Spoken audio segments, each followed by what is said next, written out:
right. Well, we want to welcome you to Empowering Moments in the Empower Room. I'm your host, Rev T, and let's get ready to do something.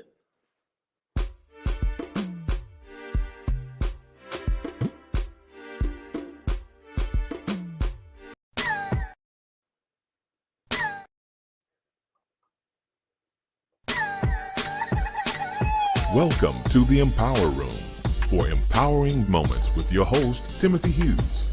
Empowering Moments is brought to you by MPWR Media, LLC, where we empower you, parents, and the entire community with transformative information to move mind and spirit to a higher state of well-being. So welcome to the Empower Room, and let's get started.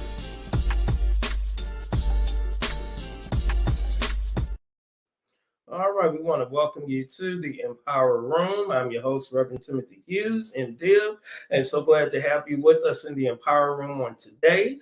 We ask that you subscribe to our page on YouTube and also like our page on Facebook and send your comments. We really appreciate it. We're on with you on Sundays at 3:30 normally, but due to our outstanding guests that we have today, sometimes you have to accommodate those very special guests sometimes, and that's what we're doing today. At 3:00 we started.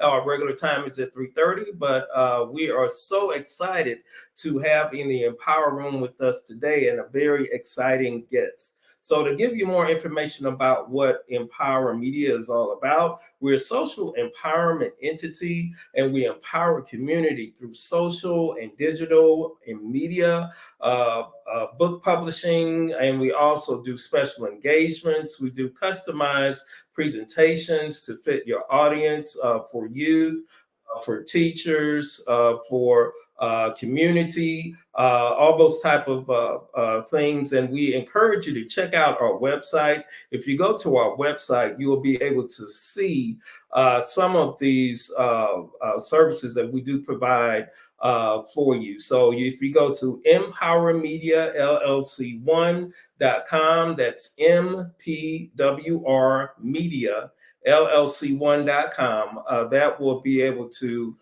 tell you when you go to the services we provide page, the services we do provide, and we'll get more into that on next week.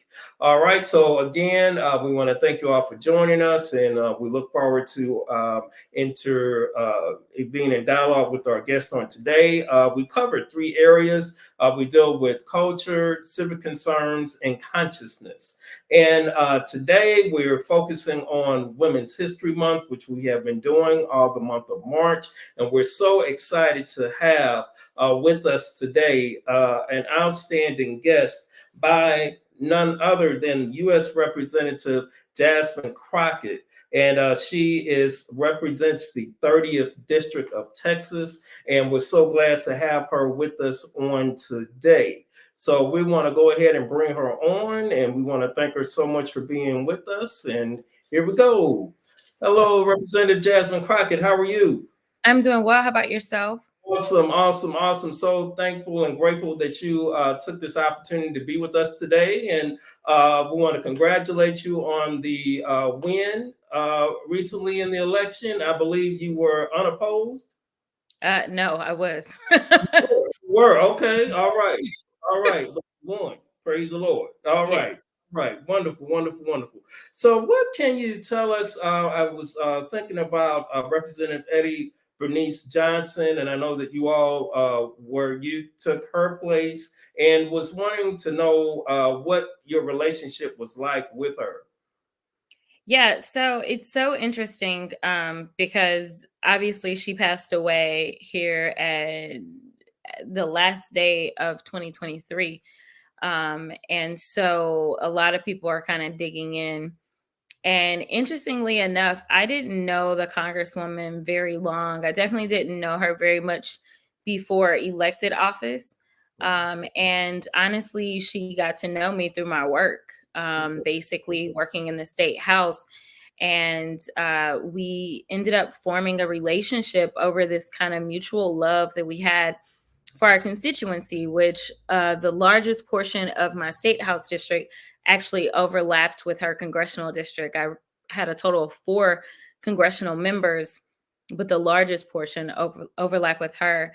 And we got to talking about things as it relates to redistricting. And I wanted to make sure that I could safeguard her district as much as possible, which meant that I had to engage in conversation and learn a lot about her district. And it was through those conversations that I not only learned about her district, but I also learned a lot about her. She was good about telling some good old stories. It was amazing how strong her memory was. And, you know, in the fight for redistricting in the state of Texas, she had actually been looking to retire for approximately a decade, but she had a list of kind of requirements of what she was looking for. She wanted a woman. She wanted a woman that had legislative experience, and she wanted someone that would put the district first. And unbeknownst to me, it turns out that I was going to ultimately be her pick to replace her. And so once she told me that, we worked together very closely to make sure that I could secure my election, as well as really understand the things that she had been working on to do my best to continue her very strong legacy of over 30 years of service to the congressional district. Awesome, awesome. And if I understand, you represent one of the most diverse districts in Texas. Is that correct? That is true. And I have the most African American densely populated district in the entire state as well. Awesome, awesome, awesome, awesome. So I wanted to move because you're in relation to legislation, because there's a reason I'm getting to that for future shows coming up. And that is, can you tell us how a basic process of a bill is passed or created and brought to a vote?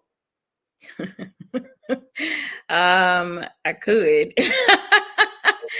We're not doing very much on the federal level right now, but essentially, it's pretty much the same no matter if you're talking about state or federal level.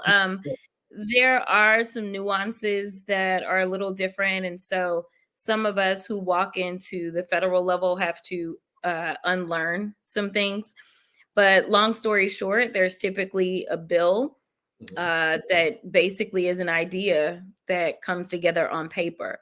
And some people believe that you need to know how to actually write the legislation. You need to know the law that it comes from, what you're changing. You don't have to know any of that. You can just say, hey, you know what? I think we should have free healthcare for everyone. And no matter what level of government you're on, state or federal, there are people that spend their entire time trying to figure out how can I make what this representative has asked legal. And so you usually call ledge counsel or whomever, and they will draft it up. Now, one of the benefits of me being an attorney is I'm on the state level. A lot of times I would get legislation and I'm like, this isn't going to do what I wanted it to do because I knew how to actually read it. And so a lot of times I would actually edit and redo it myself sometimes, but you don't have to know like the law itself.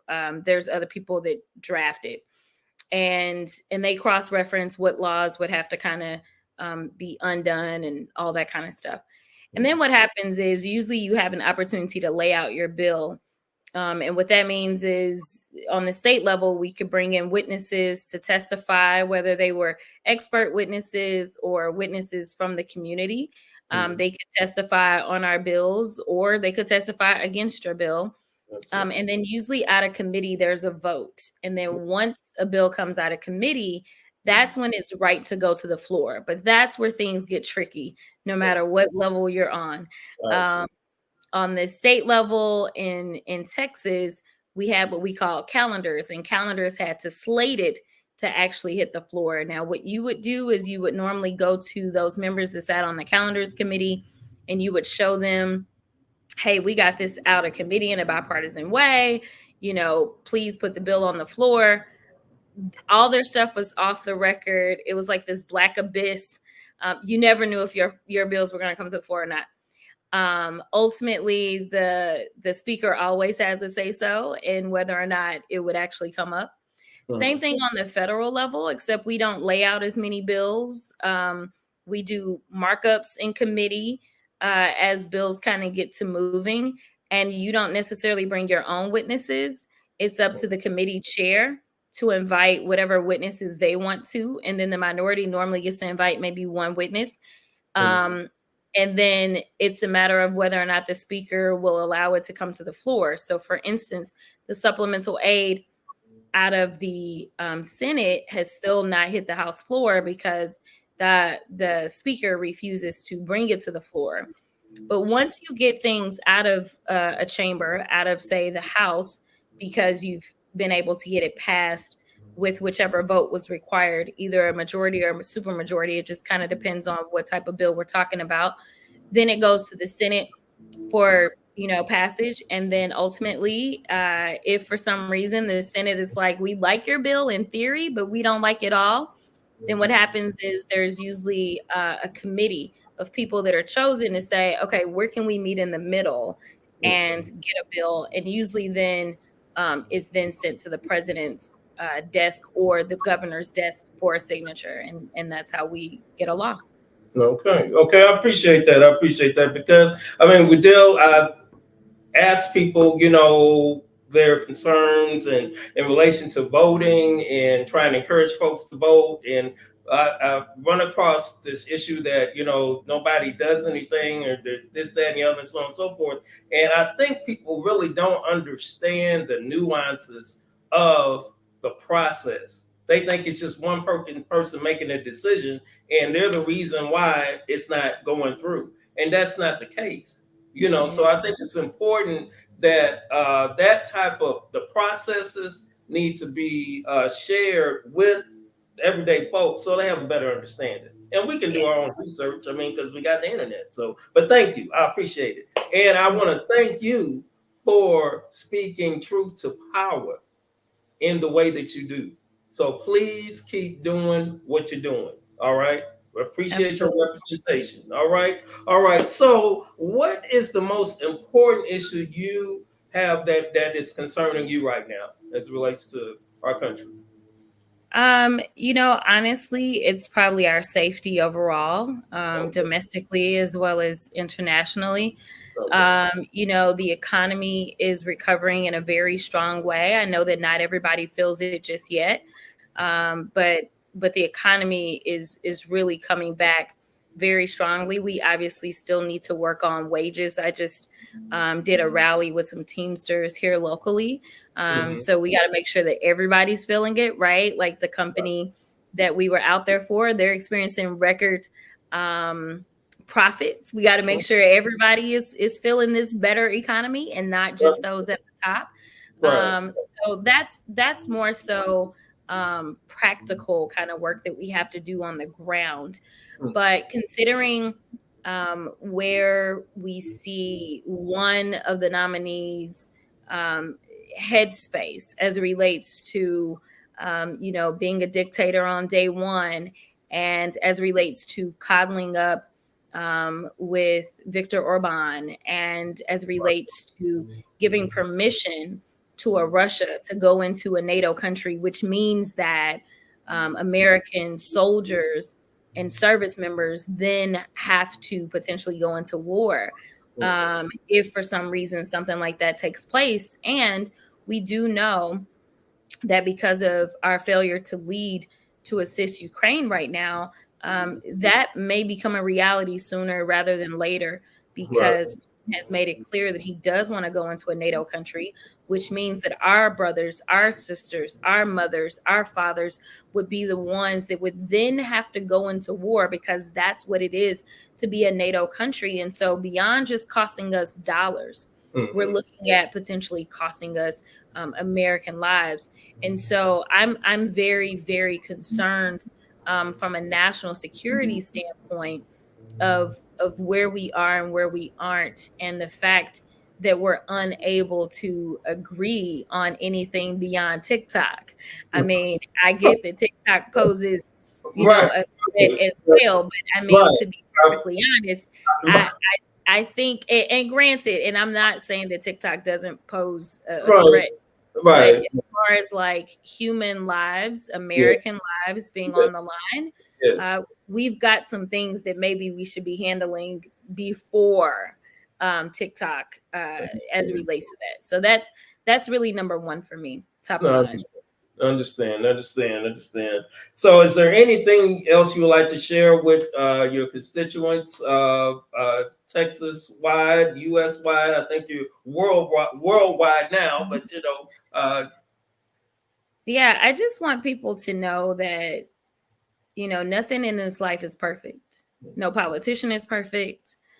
Your spouses aren't perfect. Your kids aren't perfect.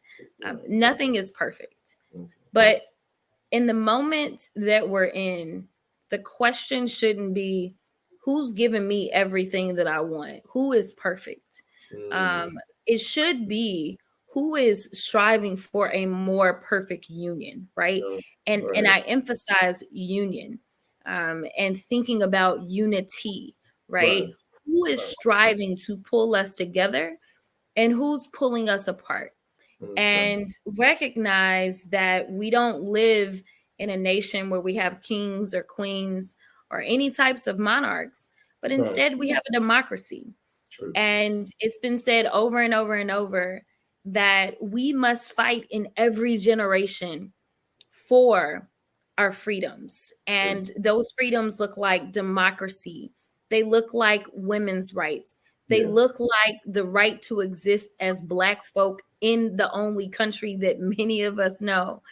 They look like really speaking up for those that historically have been downtrodden and forgotten, and recognizing that their existence is tied to ours, whether we're talking about the LGBTQIA community or whether we're talking about the immigrant community. Like, understanding that we are in a moment right now where freedoms that our ancestors fought for, bled for, died for are being receded because there are certain people that refuse to acknowledge our humanity. And the same people that refuse to acknowledge my humanity as a Black person, as a woman, they're going after the humanity of others. And it's not so much about whether we agree. It's not so much about whether or not we're perfect. It's about which team is going to fight for the basic rights that we all thought that this country was going to guarantee us. And understanding that it's a team, understanding that Jasmine can't do anything by herself, but I need a House that will cooperate. I need a Senate that will cooperate. I need a presidential administration that will cooperate. So, that's the only thing that I want people to be left with. And I really want you to look at who people are. I'm not trying to tell you who to vote for, but I am trying to encourage you to look for someone who has characteristics that match up not only with what they say, but their actions match up with what they say. And then understand that you have the power. The power belongs to the people. And it's time that the people start flexing their power. Amen. Thank you so much, Representative Jasmine Crockett, U.S. Representative, Honorable U.S. Representative Jasmine Crockett. Thank you so much for joining us in the Empower Room. Blessings to you. Anything I can do, I'm here in Texas as well. I'm available. All right. Thank you so much. All right. God bless. And keep up the great work. All right. Well, we've had an outstanding interview with U.S. Representative Jasmine Crockett. So I want to thank her so much for being on with us on today, and in the midst of Women's History Month, and just an outstanding interview with her on today. And so grateful to have her with us. And hey, I hope that you have gained some insight from what you've heard, and spread the word as we prepare for a new election coming up as well. And just thank her again, U.S. Representative Jasmine Crockett, representing the 30th District here in Texas, and one of the most diverse districts in Texas, period. So want to thank her so much for being on with us, and pray that you have gleaned some great insight from this dialogue that we had on today. All right, so we're going to move on to the consciousness part of today's conversation. And I just want to encourage us to make sure that we are critically thinking. We're being bombarded with all types of information through social media, things that are true, things that are not true, things that are conspiracy led, things that may cause you to question if this is true or if it's Memorex or whatever. But, I want to encourage you with a process that I think is helpful in regard to critically thinking about serious decisions and serious things that are going on, especially in our country and in our world and in our life. All right. So one of the key things, first off, is to take time to just be in a quiet space. You know what I'm saying? And uh, get away from the noise. Get away from other folk. Get away from the TV. Get away from your phone. Get away from the social media. And if you're grappling with something, an issue, a concern, politically or socially or personally, take some time just to kind of chill, and then I recommend, I call it a process of construct a situation. And deconstructing a situation to me means that you're looking at it and you're analyzing it, you're taking it apart, seeing if it's true, first off, if it is true, seeing what truths, there might be some truths in it, there may not be, and there might be some untruths in it. But getting to the root of the situation, getting to the root of whatever is coming your way in regard to any type of situation, or what someone said. If you have a question in your mind to think, I don't know if that's true, take the time to research it. Take the time to maybe ask someone else their opinion, or get an expert opinion. See if someone else can verify what you have been told, if you are questioning something that someone told you or something that you saw or that type of thing. Because like I said, we're getting hit by all kinds of different directions. AI is another layer that we have to be concerned with in regard to if what we're seeing is real or if it's something that's been created by a computer. All those type of things we have to take into account. So I want to encourage us to do that. And for example, there's a situation that took place in my hometown in St. Louis that deeply touched me, where there was a fight after school in one of the districts that me and my business partner did a program in the Hazelwood School District.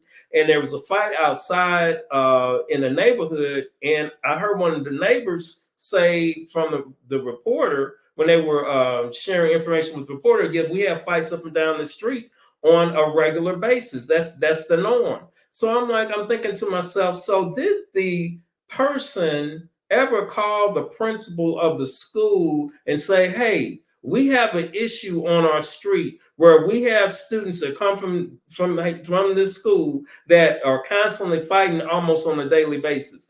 I wonder, did anyone from that neighborhood ever do that? And if they did do that, then did administrators of that school try to come up with a solution by having someone parole that street, have PTO members, SRO, security from the school, patrol the street on a regular basis, that type of thing.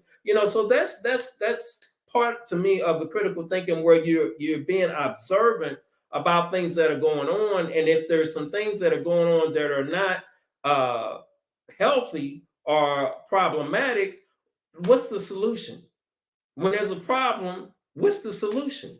And I believe there's a solution for everything. But if we just stay back and say, oh, that's not my child, or, I'm not going to worry about it, or that's what they do, and yada, yada, yada, yada, woo, woo, woo, that's not good. That's not healthy.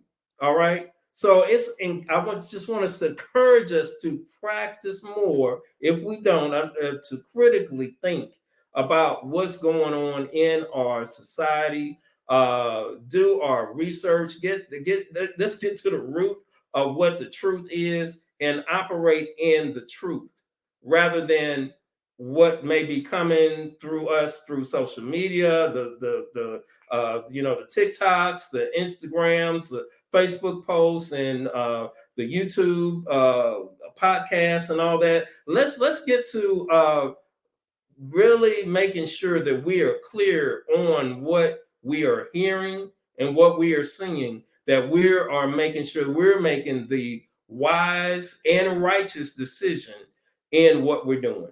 All right, so that's it for me in regards to critical thinking and consciousness. Just something I've been pondering this week. I mean, as we think of African Americans and things that happen in our community, the mindset is that if someone shoots someone that's African American, that's us. I don't take that as a us thing. That's what that person chose to do. That ain't got nothing to do with me. Yellow, it doesn't. All right. When I think about how we engage one another, and we say that we're this and we're that. I tell you what, my brothers are successful.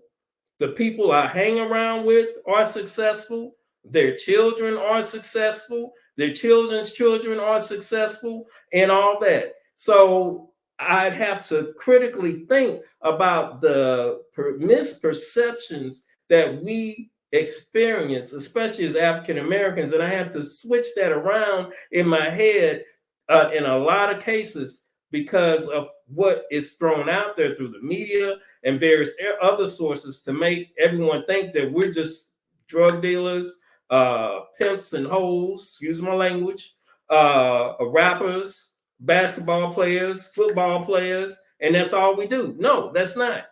We've got thousands upon thousands of young people in colleges today. Let's just look at the historically Black colleges.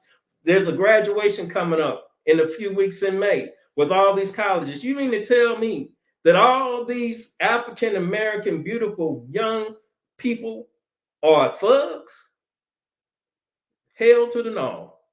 Yeah, I did say it. Hell to the no. So that's it for me. Y'all have a blessed day. I hope that you were blessed by today's empowering guest, none other than U.S. Representative Jasmine Crockett from the 30th District of Dallas of Texas. And we're so grateful and thankful for her being on and sharing with us and dialoguing with us in the way that she did. So again, thank you all for being with us in the Empower Room. We'll see you next week. We have another empowering engagement on next week with a very special guest. And we want to also remember hashtag Justice for Quincy McMillan as well. So we want to encourage you to please keep this hashtag going for his mom, Qualisha. For Qualisha Jones. In fact, she'll be on with us again to give us an update on how things are going in regard to the investigation of his murder in Phoenix, Arizona. So we look forward to having her on with us on next week, along with another guest. All right. So again, we want to thank you all so much for being with us in the Empower Room. I've been empowered. I'm excited. So grateful to have had U.S. Representative Jasmine Crockett with us on today. And again, don't forget to do something, and we'll see you all on next week.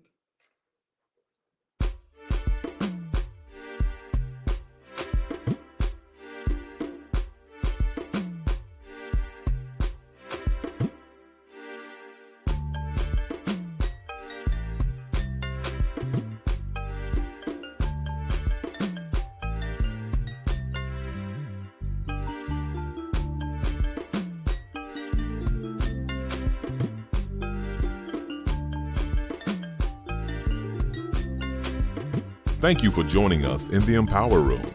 Hope you have received some impactful information. Please like or leave a comment. See you next week in the Empower Room, brought to you by MPWR Media LLC and your host, Reverend Timothy Hughes, aka Rev T.